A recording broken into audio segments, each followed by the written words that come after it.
Welcome to Faith and Freedom. For the next few minutes, we hope to inform, inspire, and encourage you as we discuss the legal victories and challenges to your fundamental freedoms and religious liberties. Faith and Freedom comes to you from Liberty Counsel, a civil liberties education and legal defense organization. Join us now as Matt Staver, the President and General Counsel of Liberty Counsel, explains the latest legal issues all across this country in the courtrooms of America. Liberty Counsel is winning the battle for your constitutional freedoms. Liberty Counsel opens the doors for a pastor at Career Day. I am Matt Staver, founder and chairman of Liberty Counsel and dean of Liberty University School of Law. Joining me is Shawn Akers, who is the dean of the Helms School of Government at Liberty University. Shawn, this is a situation that arose out of a school in Louisiana. You wouldn't expect this kind of a controversy in an area such as Louisiana, and you're from Louisiana, so it's a very southern, conservative, and highly religious community in general. It is. It's not a place that you would expect to have a lot of religious controversy. Well, in fact, we do have a religious controversy here at the La Rose Lower Elementary School in La Rose, Louisiana. And what happened here was Pastor Gary Hanberry was going to be one of several individuals who was going to be presenting information to the students at the school regarding Career Day. And they would get a wide variety of information from people, and they could have their interest piqued in different types of possible careers or activities. Well, he wanted to talk about volunteering for an orphanage in Kenya, but he was told by school officials he could not because of his, I guess, being a pastor and being a Christian, that somehow that would open up the door to require the school to invite every religion in to talk about Career Day, which is nonsense. Now, the good thing is this did get turned around. You know, Matt, even the thought, though, sometimes we know what kind of trouble we're in just by the questions that we have to ask. If we ask whether we want steak or shrimp for supper, we know that we're in pretty good shape. But if we're asking whether we want the last few lentils or a couple of beans for supper, we know we're in bad shape. If we're even having to ask the question of whether a pastor, just because he's a pastor, shouldn't be allowed to speak, we're off in some dangerous territory. Well, it's shocking, but unfortunately we've encountered this before. We had two cases, and both of these I personally argued them at the Court of Appeals. One case was at the Sixth Circuit Court of Appeals up in Cincinnati, and it was governing a case in Kentucky. The other was at the 11th Circuit Court of Appeals in Atlanta, Georgia, governing a case in Florida. Both of the times the ACLU was on the other side. In one case it was a graduation message case, which could have included religious messages. In the other case, it was the posting of a historical display that included the Ten Commandments. In both cases, the ACLU argued that if the person being selected to give a message in Florida was religious, like Billy Graham, they would be disabled from speaking.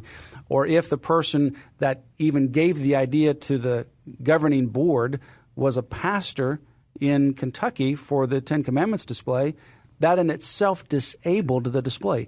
That your background, being a Christian or being a pastor, itself caused a disability that disenfranchised you and made you suspect, and therefore was an unconstitutional act. Now, in both cases, fortunately, the courts rejected that ACLU argument. But that's the same thing that we have here arising in La Rose Lower Elementary School. So far, the courts have rejected and that's a wonderful thing. But here's the thing that's so disturbing about this, Matt, is this is using the Establishment Clause not to say that the thing you are doing is illegal or unconstitutional, but you are illegal or unconstitutional. That's a huge quantum leap.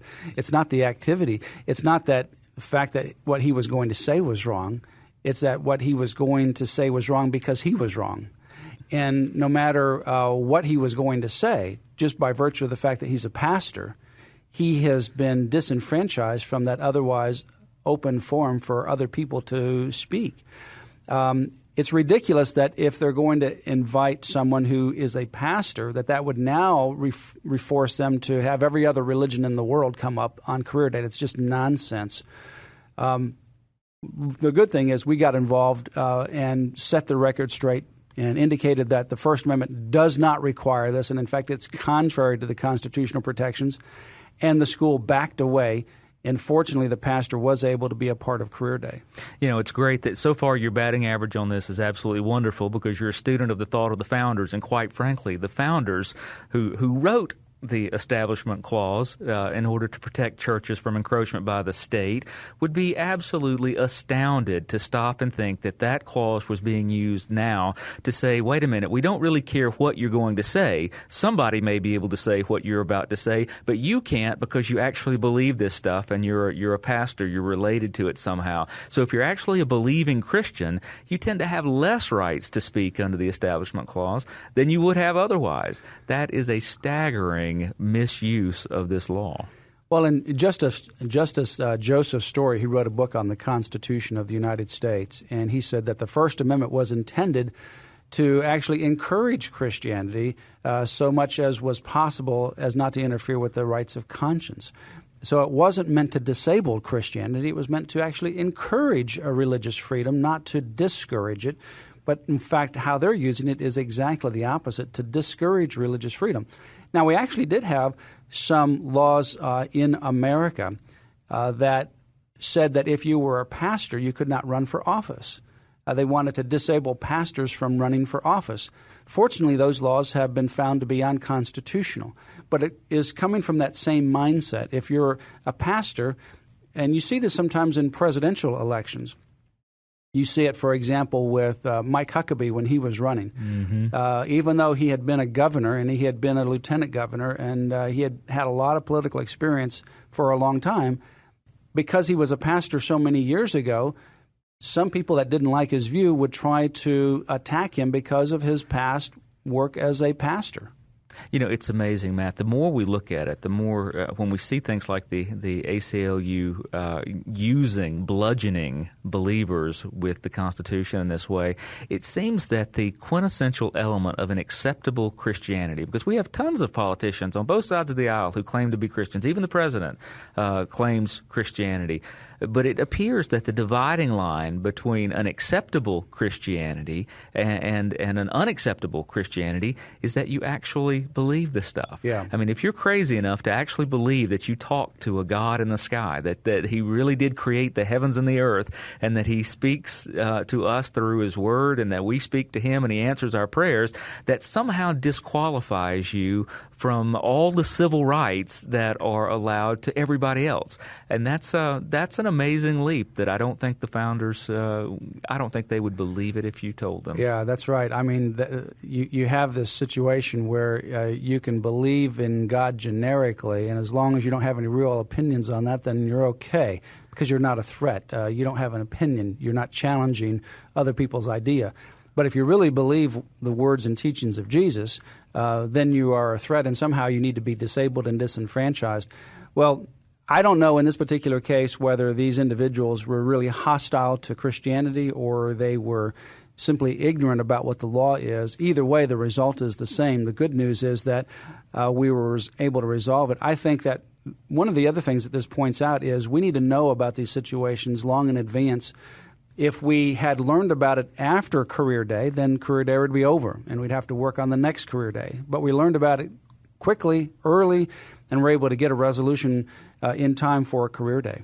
You know, that's one of the great importances of Liberty Counsel and of the listeners' support of Liberty Counsel.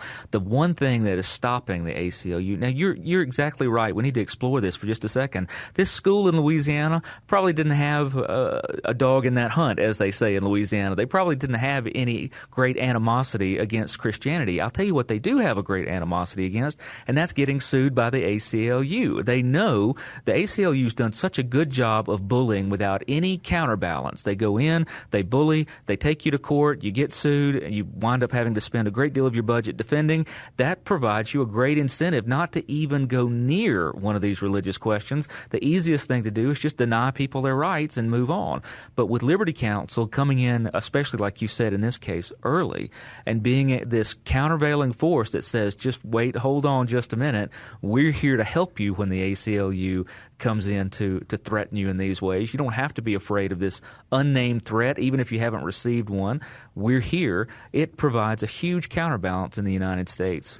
Well, that's what Liberty Counsel is here to do, to give the proper defense against unfounded threats, and also to be an advocate to make sure that these kinds of situations do not happen.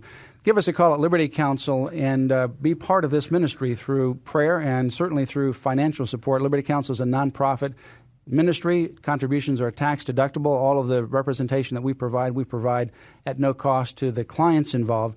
And we can't do that without your financial support and partnership. So go to Liberty Counsel's website, ask for the Patriot's Handbook on American Liberty. It has the Declaration of Independence, the Constitution, a great little index that you're not going to find anywhere regarding these little pocket-sized constitutions, but it's right here with Liberty Counsel's Patriot's Handbook on American Liberty. Go to lc.org to order it today. You have been listening to Matt Staver of Liberty Counsel. Our hope is to encourage and inspire you to stand up for your faith, family, and freedoms. We can accomplish a lot when we work together. Get informed and get involved today. Sign up for our free monthly newsletter, The Liberator. We will send it out to you free of charge. Stay informed with our Liberty Alert email update. Just click on the website at www.lc.org or call us at 1-800-671-1776. Tune in next time to learn more about your rights right here on Faith and Freedom.